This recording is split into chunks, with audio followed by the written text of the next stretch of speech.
Greetings. This is Rick Ruby, the Nostalgic Catholic, with the next of the Isaac Asimov short stories. And now this one is in super science. Now it says novels instead of stories. I'm not quite sure when the title changed for the magazine. I noticed that Asimov's name is again not featured on the cover, though there is his story in the table of contents listed and under short stories. Only there it is. History by Isaac Asimov. And it has a short blurb.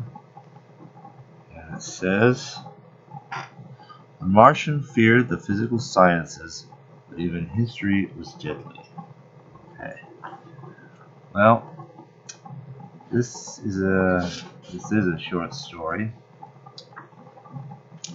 Once again, we're kind of set in the same universe as The Secret Sense and maybe some of these early stories.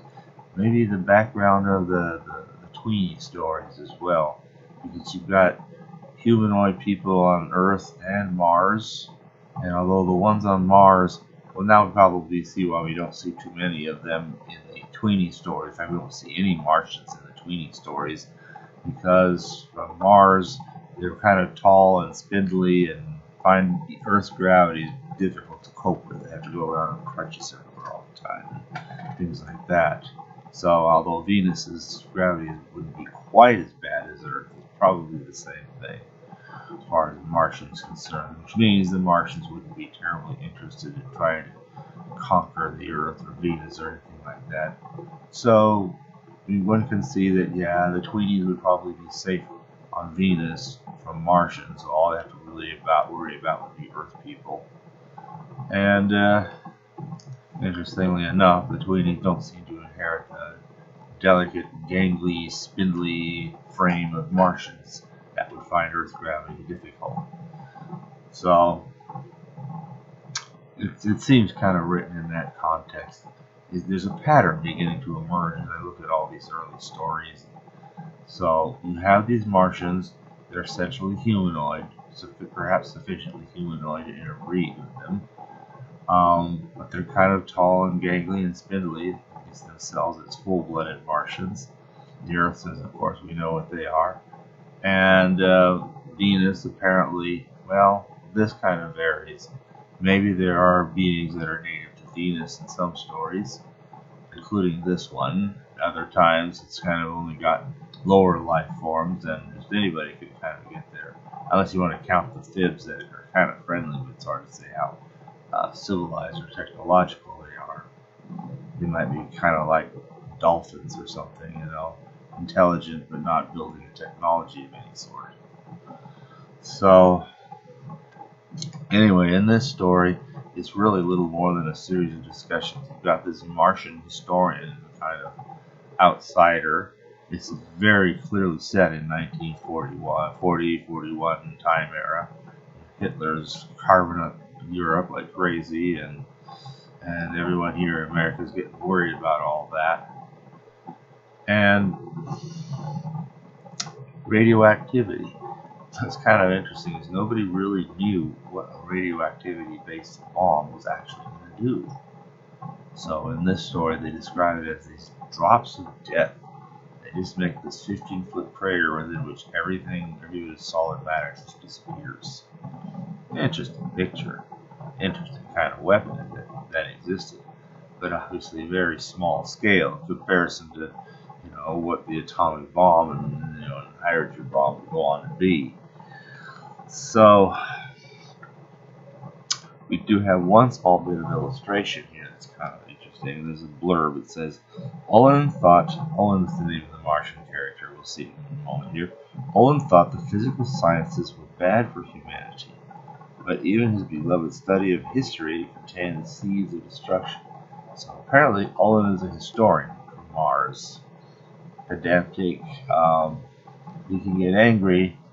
In fact, this occasion here is a scene from the story in which he is getting very angry. Olin is this kind of skinny, gangly old guy with a beard and everything in the chair and glasses. And you'd have to look carefully to see that all of his trunk and his legs are unusually long for such a small chair. And then you've got this other guy. He's grabbed a manuscript of his and kind of hold the pages away from him. And he's grabbing him by the shoulder rather painfully. Tell us more. Tell us more. You mentioned this weapon in your Martian history. Tell us about it. I don't know. They just used to talk about a weapon, but we are the technical details and only at great length and with a lot of very heavy and unfortunate persuasion did they finally get him to think of maybe one small detail that really I'm kind of left wondering why that would make a difference. Somehow using sodium wiring allows some arrangement to cause the iron, cobalt, nickel metals to turn to powder or something. Which could be, I guess, an interesting weapon until somebody could develop a screen to resist it. And they talk about that, all the possibilities. Because Earth, now in this story, Earth is at war with Venus. I'm not sure where this fits historically with the one where the Venusians had this weapon that was too dreadful to use. So it's kind of leaning more back in that direction again. But they don't seem to be using such a weapon, so okay, that's good at least. But there's a war, and apparently, well, at first it's the first part. It seems like the Earthers are all enthusiastic. We're going to win this thing. We're going to whoop them Venis, And then later on, it's like Venus is taking over most of space. There are no asteroid stations left. Everything's in the hands of the Venusians. They've even taken the Martian moons of Phobos and Deimos. And all that's left really is just Earth itself, just struggling to keep its own private sovereignty, in this war. And then this Martian historian manages to remember one small detail, a bit about the sodium wiring. Somehow does the trick, and they say, okay, you've done what you could do, we know what we're looking for now. And they go off and they make the weapon, and I guess they can whoop them Venis after all. But this guy's just really it's an interesting view of war. It's like, oh, we don't do that anymore. We haven't fought that in centuries on Mars. We know better. It's just pretty bad and trouble. And there's an interesting comment about it says that in about 2050 there'd be a book all about the how when you have a war of conquest, all that happens is the one who's conquered later on develops the ability to fight back, and then you've got another war. Which is an interesting point, and I mean, this is what they had just seen happen. They conquered Germany back in World War I, and then they were just, grinding them into the ground, and then that ended up turning into World War II because Germany had bounced back and developed their military, and that's exactly what they did. And now suddenly, instead of just coming back and taking their place among the nations, oh no, we're out to take over the whole world, and now we've got World War II going on, and it is turning into this World War, as people could see, even back in the days of the 1940, 1941 when he was writing this.